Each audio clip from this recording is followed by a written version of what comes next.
Hello friends, looking at current affairs for 18th April. The news items picked up from the Hindu newspaper are these 18. We'll look at them in detail. The first one, Supreme Court orders auction of Ambi Valley. So this Ambi Valley is the property belonging to Sahara Group.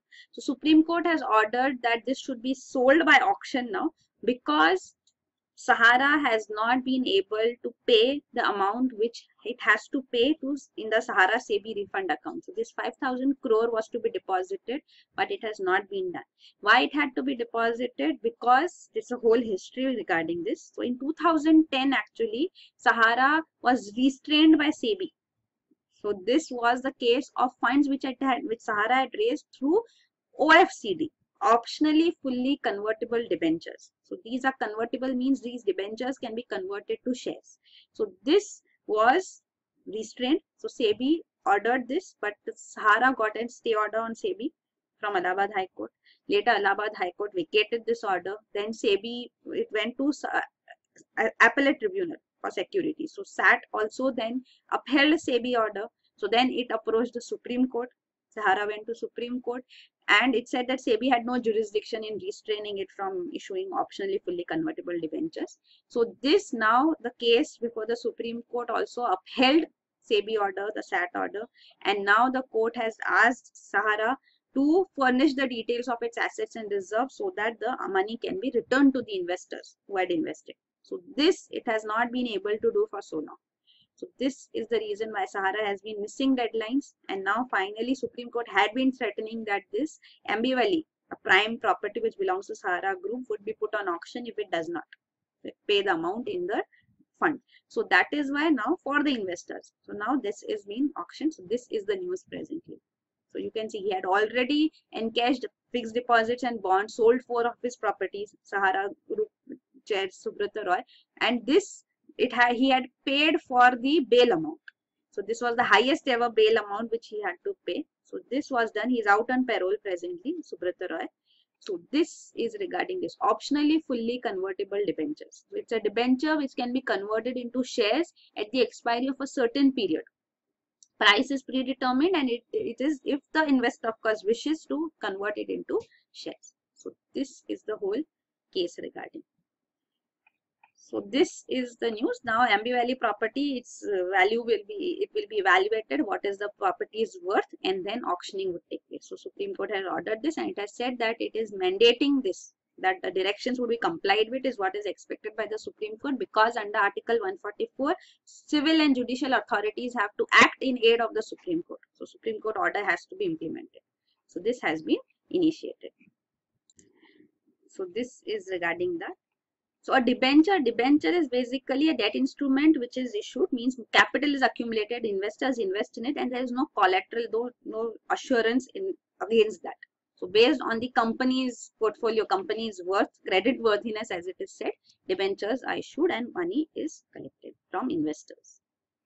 The next is SGPC to honor Canadian Defence Minister. So Canadian Defence Minister is on a visit here in India, and Punjab Chief Minister had called him a pro-Khalistani. So Khalistani movement, a demand for an independent state as such of Khalistan in Punjab region was there going on. So now Canada, there are a lot of Sikhs in Canada too, and Canadian Defence Minister was honoured by Shiromani Gurudwara Prabandhak Committee for his work for the Sikhs in Canada. Then next is Air India proposes 15 lakh fine on unruly passengers. So this is after the case of Mr. Gaikwad, the Shiv Sena MP. So this is the proposal which has come forth from India, Air India. It plans that 15 lakh, up to 15 lakh fine can be imposed if they cause flight delays. Based on how much time do they waste? Delay of 1 hour, 2 hours or more than 2 hours. 5, 10 and 15 lakh respectively would be imposed as fine. Next is Channakeshav temple in Belur turns 900. So this is the historic temple in Belur, Karnataka, which belongs to Hoysala dynasty. So Vishnuvardhan, the ruler of Hoysala dynasty, had initiated its construction. So it has Hoysala architecture, which is similar to the southern temple architecture with a mandap and a Gopuram, the elaborate gateway which temples have. It's called Channakeshav is called the first temple of Hoysala style. So it was built in 1170. So in 2017, it's completing 900 years. It has been recognized by ASI. There are steps being taken to get it a World Heritage Site status, but it does not have a World Heritage Site status as of date. So this you can see is the elaborate architecture of this Channakeshav temple. So this is the Gopuram, the elaborate gateway. So this is the gateway entrance and inside is the temple. So gateway is called Gopuram in southern temple architecture. So this you can see it's mentioned here. So other temples of Hoysala architectural style, one is Channakeshav, then Hoysaleswar temple, Keshav temple. So these are three prominent temples of Hoysala architecture.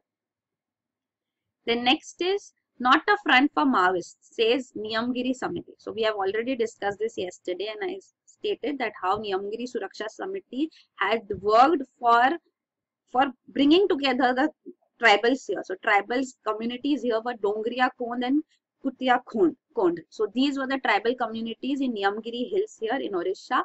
The 12 Gram Sabhas here, because people's consent is required before the mining rights are given to Vedanta group as it was to be given for bauxite mining in Niyamgiri Hills. So these 12 Gram Sabhas voted against any mining activity in the area because Niyamgiri is a very important ecological spot of Eastern Ghats. So looking into environmental concerns, this was, and the tribals' rights actually, the mining activity was not allowed. So now Home Ministry report was calling this body, the NGO, Niyamgiri Suraksha Samiti, as the front of the Maoist groups. So this has been vehemently opposed and rejected by Niyamgiri Samiti. Next is respond to Palekar's plea, Supreme Court. So this is regarding Mr. Amol Palekar. He has approached the Supreme Court asking it to implement the recommendation, asking that the recommendation of Shyam Benegal Committee should be implemented, that the censor board for film certification, it should have its role confined only to certifying films, not editing and censoring films.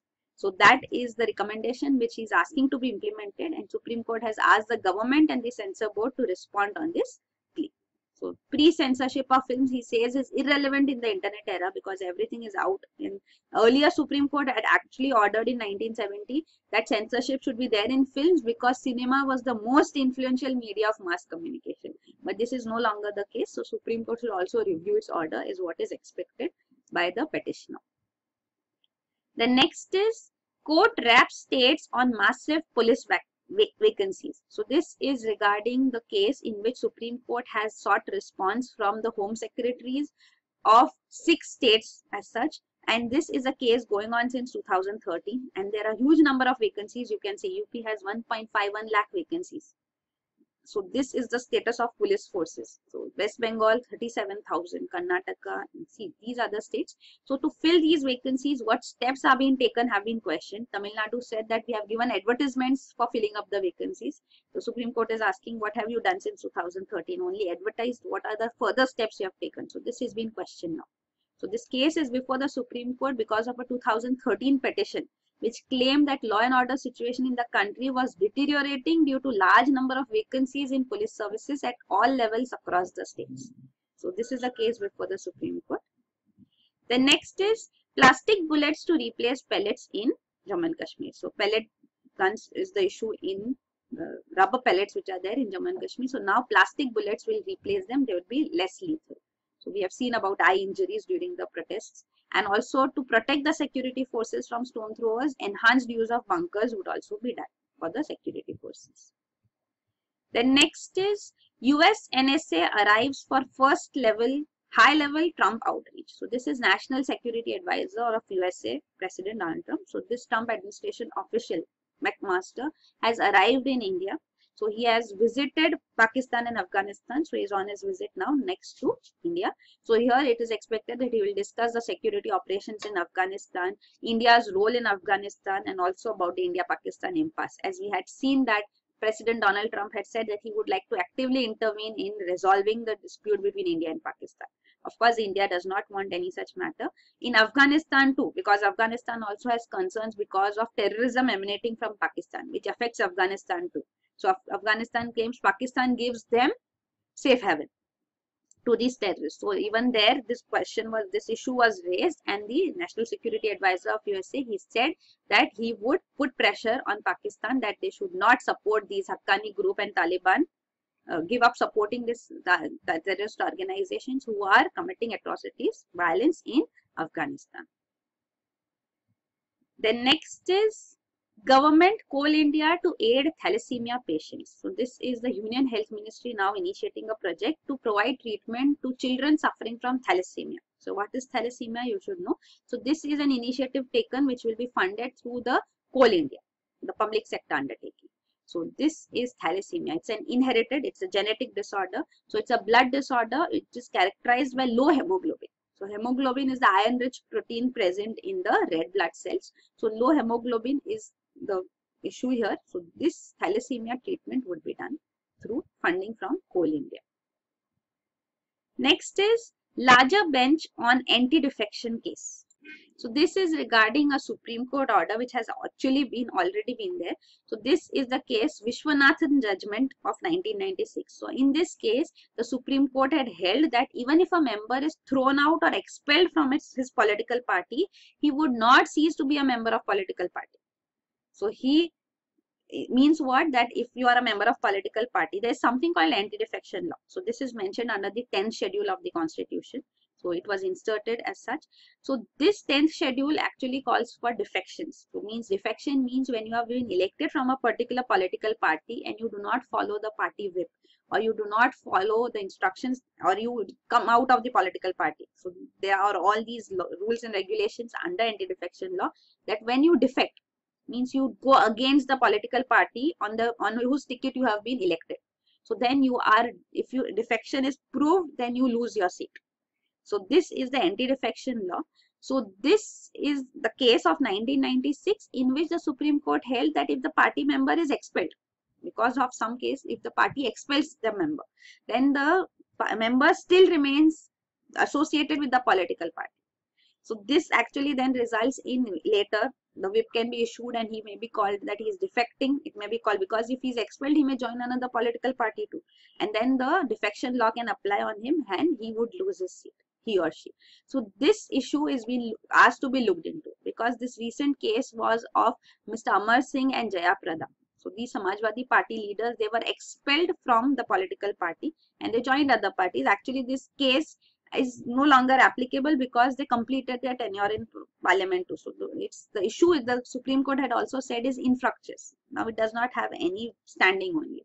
But then the question as such, a general question on this issue still remains. So that is why Amar Singh has now appealed to the Supreme Court, and now Supreme Court has agreed that a larger bench would be set up on this question of anti-defection.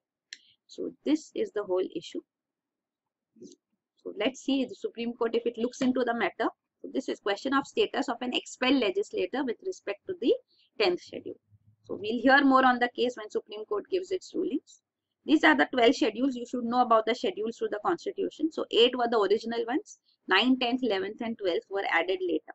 9th was added by the First Amendment. And this is the most controversial of the provisions of the Constitution. 9th schedule says that certain acts are protected from judicial review, which are added into the 9th schedule. So this is the 10th schedule is on disqualification on grounds of defection. Remember, disqualification in general is decided by the president, but disqualification on grounds of defection, the power is with the speaker. So that is means the head, the chair of the legislative body. In Lok Sabha, the speaker. Then 11th schedule, this is regarding the powers, authority and responsibility of panchayats, and 12th regarding power, authority and responsibility of municipalities. So 73rd, 74th amendment added there. So these are the new schedules. Then about the 10th schedule, anti-defection law, you can see the provisions when disqualification applies, who has the power to disqualify. So chairman or speaker of the house, as I said. Then exceptions are made when the disqualification will not apply. So this is also not rationally decided, because it said defection in bulk is not defection.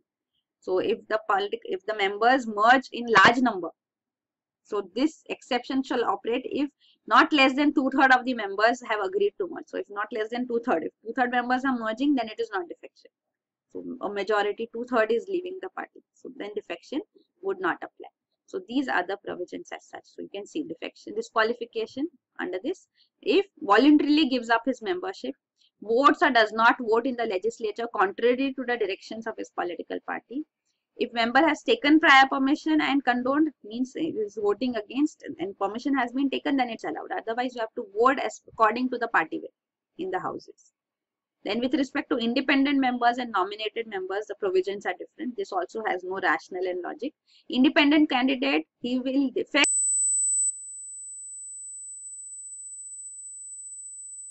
Member, if he joins the party 6 months after he becomes a member of legislature, then it's defection. So nominated member, within 6 months he can join. After 6 months, if he joins, then defection.